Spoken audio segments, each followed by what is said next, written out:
Hey guys, today I'm going to tell you how to fix you don't have permission to add products in the current region and on TikTok. If you're using TikTok and you're facing the issue that whenever you try to add any product in your TikTok shop, you might see a list of error that you don't have permission to add products in the current region. So let's see some possible fixes for this.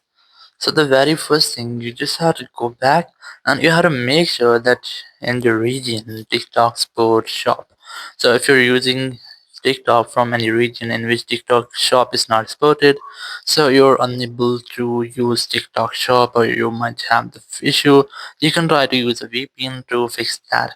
Or if you're using TikTok in the region where TikTok shop is supported, but you're still facing the same issue. So let's see some possible fixes for you. So the very first thing, open your app store or your play store and just simply search for TikTok. Or if you're using a TikTok shop apps, you can also search for TikTok shop, and you have to make sure that your TikTok app and your TikTok shop app is up to date. There's no any pending updates for your TikTok or TikTok shop app. If you find, just try to update your app.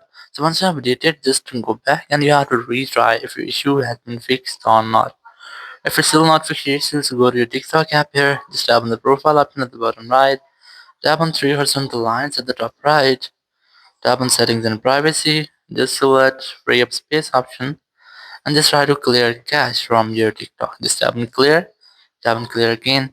It will clear cache and the junk files from your TikTok. Once you have done, you have to retry to check if your issue has been fixed or not. Or you can also try to offload your app, or sometimes it might be any app issue or your app is spotted with any virus or any malware. Just go to general here, go to iPhone storage, just look for TikTok app here, and you can try to offload your app, or you can also try to delete apps. In case of offloading and deleting, you have to reinstall the app, and after reinstallation, your issue will be fixed, so you will not get the issue again. Or after that, if you're still facing the same issue, so you can try to go to your TikTok. Here, just tap on the profile option at the bottom right, and just tap on three horizontal lines at the top right. Tap on settings and privacy. Scroll down and look for help center. Select this option here. Further scroll down and just tap on this chat with us option. Now on this screen, you can directly chat with TikTok support team. You can discuss about any issue which you are having on your TikTok account, and you can easily get the solution from here. So in this way, you can easily fix all of your TikTok issues. Thank you very much for watching the video. Until next video, bye bye.